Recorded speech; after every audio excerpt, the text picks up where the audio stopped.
Hello. How we doing? Welcome to Tech Dummies. Let's talk about cloud computing today. Before we discuss this any further, what cloud computing is and why we should know it, how it has changed the computing landscape all across the globe, let's like and subscribe this channel to get more such content. Alright, so what cloud computing? Let's break it down. Cloud and computing. Cloud is basically another word for internet. So we know what internet is. It's like a network of computers. The data is shared on some computer, data is stored on some computer, another computer asks for the access, then the data is transferred across the web, across the internet, across the large number of interconnected computers. Okay, that's what internet is. And the cloud is basically another word for internet. So when you're saying cloud and computing, computing is basically collection of all the computing resources. Computing is nothing but computer based calculation. Okay, so when we do computer based calculation or when we do computing, we need things like processing power, then storage, databases, networking, security, encryption, all these things. So these were traditionally hosted and built on site on in your own premises. Say there is a big company, they actually do all these resources on their own. They set up their own infrastructure, they take care of the security, they used to take care of all the uh, back-end stuff, all the databases and storage. All these things were taken care by the company itself. But with the cloud computing, they actually let another company host these things in the internet and they're just using it. So cloud computing is basically internet based computing resources. So why we need internet based computing resources? So let's talk about what are the benefits. Okay, so basically internet based computing or cloud computing is a collection of remote servers and different computing resources. Okay, so if you're sitting in Australia, the server may be in Singapore or in another location in Australia or maybe in US, and you're accessing it through internet. So as I said, you can access it anywhere. You don't need to be in that particular location or in that particular data center, and that's one of the merit point of the cloud computing. It's like electricity. So if you are in the tech world, it's possible that you have been already using it. Okay, if not, it's okay, we'll explain it what cloud computing is. So to sum it up, cloud computing is basically internet based computing resources and how to use them.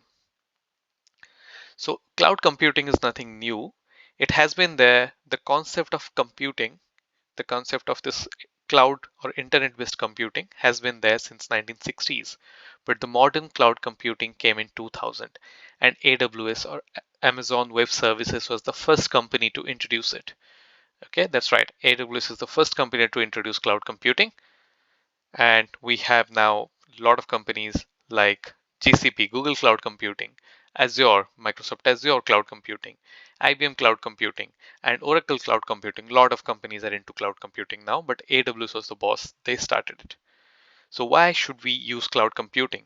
You'll ask me if a company is big enough, if they have the money to actually have their own resources, to buy their own computers, to buy their own hard drives, storage, databases, and hire their own security guys. Why should we be using cloud computing?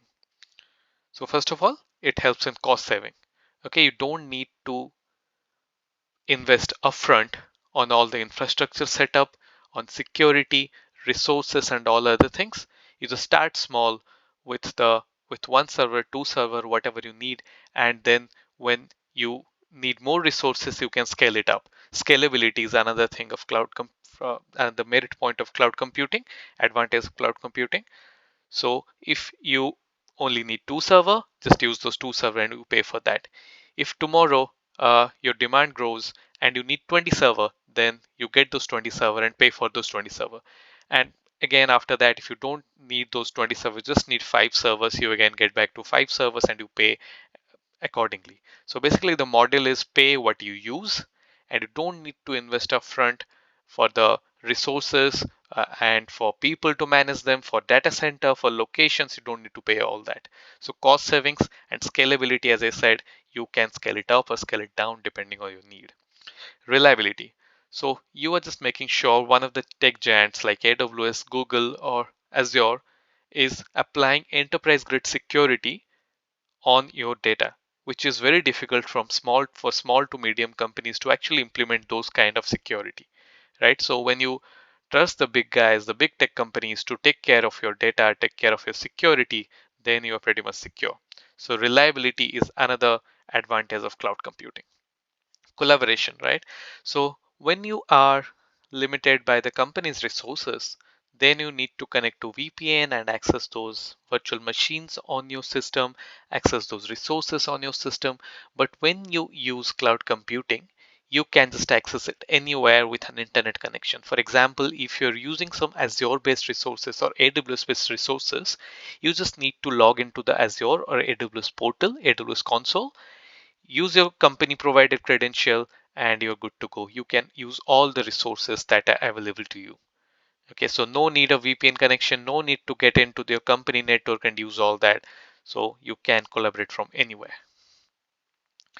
Now, what are the type of, we understood what cloud services is, why use cloud services. So for a small company, you don't need to spend that much. You're not sure what kind of resources do you need at this point. You are starting small. So in those cases, you can go for cloud services. You go for cloud computing instead of setting up a whole data center and spending a whole lot of money on this. Okay, so what type of cloud services do these tech giants offer? So there are mainly three types. One is software as a service, platform as a service or PaaS, and IaaS or infrastructure as a service. So let's understand them. Okay, when we say infrastructure as a service, what do we mean by cloud infrastructure? Cloud infrastructure is basically the building block of all your applications. It's the CPU you need, it's the processing power you need, it's the databases, it's the security services, it's the storage, and all those basic infrastructure, the network that is application will be built on, those are the infrastructure, right? So in the real world, if we talk about infrastructure, this could be our roads or your waterways or something similar on which you will be building the resources, right? So similarly, in the computer world, we have processing power, storage, then security, then networking, encryption. All these things are called as resources, not encryption. All these things are called as resources. Okay, so when you're saying infrastructure as a service, so basically these cloud companies will provide you the infrastructure and you can build on top of that, take care of the operating system, then install your softwares and start building. Then we talk about platform as a service. So when we take the platform as a service, you don't need to worry about the operating system or the underlying infrastructure. They will provide you a platform like as your cognitive services, or as your fully managed um, SQL server. So everything is managed. The backup plan, how the infrastructure is maintained, everything is managed. You get the platform, you develop on it, build and deploy, and you don't need to take care of the underlying infrastructure here. So PaaS is one level higher than IaaS.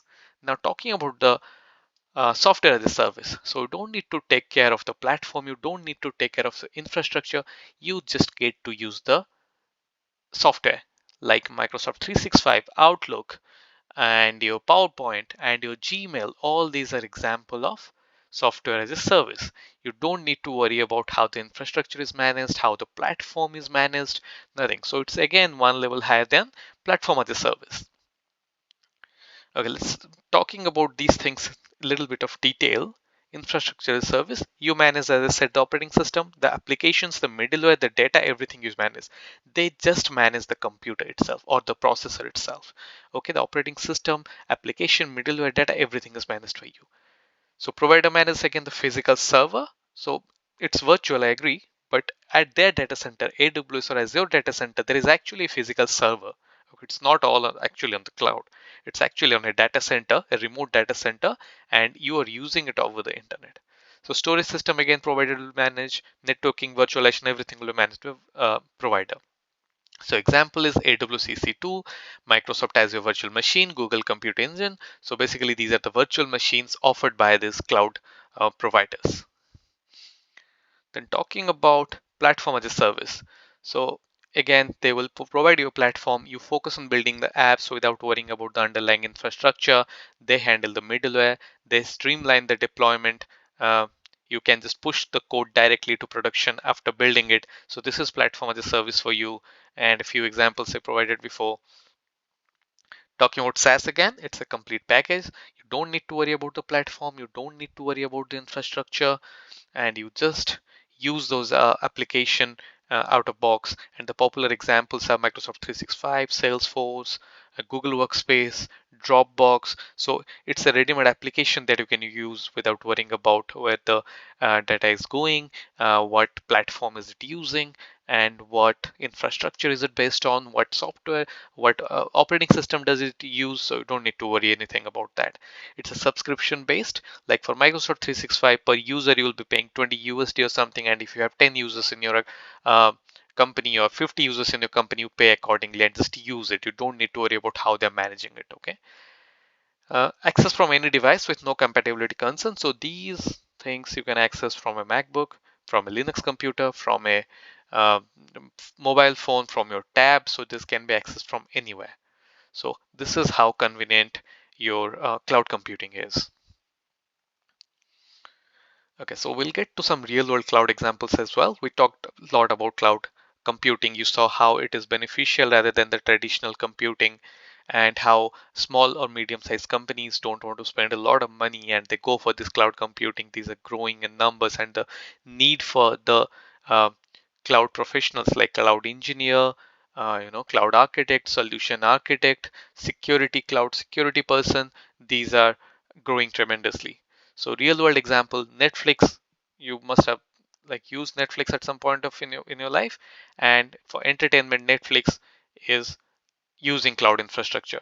Okay, so such a big company, but they're still relying on cloud infrastructure. So this shows how beneficial the cloud is, how useful the cloud is. Healthcare, secure patient record storage, and everything is can be done on the cloud as well. Productivity, Google Docs or Microsoft 365 are the productivity apps, and they are the software as a service. They're again cloud based. So if you want to know anything in specific, in this series, we'll be talking about a lot of common technical concepts, common IT concepts. So if you want to know anything specific, let me know in your comments. Uh, show some love by following this page, subscribing this page, and like this video. Thank you so much.